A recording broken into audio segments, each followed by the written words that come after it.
जहाँ नारी का सम्मान होता है वहाँ देवता भी वास करते हैं। ये बात बिल्कुल सत्य है।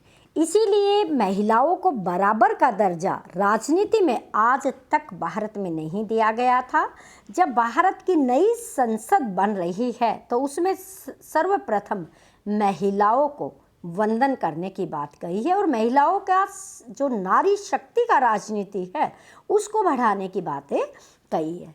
संसद के नए भवन में पहले ही दिन नारी शक्ति वंदन अधिनियम के रूप में महिला आरक्षण विधेयक प्रस्तुत होने से ये स्पष्ट हो गया है कि प्रधानमंत्री की किन कारणों से विशेष सत्र को ऐतिहासिक बता रहे थे।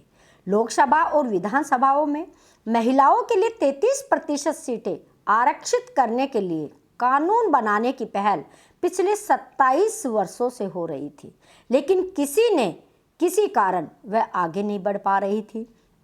इस विधेयक पर आम सहमति न बन पाने का कारण केवल यही नहीं था कि लगभग सभी दलों के पुरुष सांसदों को अपनी राजनीतिक जमीन छीनने का बहस सता रहा था, बल्कि ये भी था कि अनुसूचित जाति, जनजाति एवं अन्य पिछड़े वर्गों की महिलाओं के लिए आरक्षण के अंदर आरक्षण की मांग की जा रही थी। इस पर भी आम राय नहीं बन पा रही थी। अब जो विधेयक पेश किया गया है उसमें अनुसूचित जाति एवं जनजाति की महिलाओं के लिए आरक्षण की व्यवस्था की गई है। इससे आम सहमति बनाने में आसानी होगी, लेकिन ये प्रश्न उठ रहा है कि अन्य पिछड़े वर्गों की महिलाओं के लिए आरक्षण का प्रावधान क्यों नहीं किया गया। चूंकि ये प्रश्न उठाने वाले दल भी महिला आरक्षण विधेयक का समर्थन कर रहे हैं, इसीलिए इनकी उम्मीद बढ़ गई है कि ये अब कानून का रूप ले लेगा। उम्मीद इसलिए भी बढ़ गई है क्योंकि लोकसभा और विधानसभाओं में महिलाओं का 33% आरक्षण जनगणना और परिसीमन के बाद प्रभावी होगा। इसका अर्थ है कि अगले आम चुनाव के बाद ही महिलाएं इस आरक्षण का लाभ उठा पाएगी।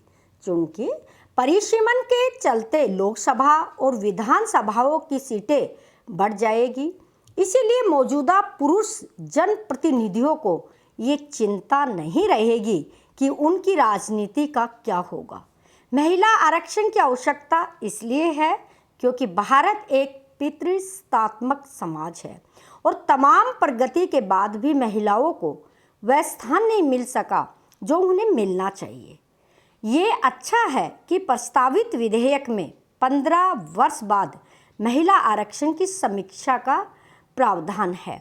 ये सर्वदा उचित है क्योंकि उनकी तह में जाना भी चाहिए कि नारी उत्थान के लिए जो व्यवस्था की जा रही है उससे वांछित लाभ अर्जित हो पाया या नहीं। हर किस्म के आरक्षण की समीक्षा इसलिए होनी चाहिए ताकि वह जाना जा सके कि पात्र लोगों को उसका सही लाभ मिल रहा है या नहीं। ये जानना इसलिए और आवश्यक है क्योंकि ये देखने को मिल रहा है कि पंचायतों में आरक्षण के चलते महिलाओं की भागीदारी तो बढ़ी है, लेकिन कई जगह उनके दायित्वों का निर्वहन उनके पति कर रहे हैं। अब ये लोकसभा और विधानसभाओं में महिलाओं के समुचित प्रतिनिधित्व की दिशा में आगे बढ़ा जा रहा है। तब ये भी देखा जाना चाहिए कि राजनीति से इस क्षेत्र में भी महिलाओं की भागीदारी कैसे बढ़ेगी।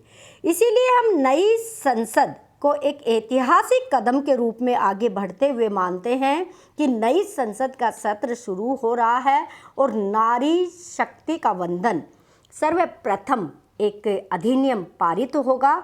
इसीलिए नई संसद महिलाओं के लिए सबसे ज़्यादा शुभ है और सबसे ज़्यादा फल देने वाली है और आशा है कि ये जब अधिनियम बन के तैयार हो जाएगा, महिलाओं का जो राजनीति में भागीदारी है वो भी बढ़ जाएगी। महिलाओं की गृह शक्ति और शिक्षा शक्ति, इन सब को देखते हुए राजनीति की शक्ति को भी बढ़ाया जाएगा।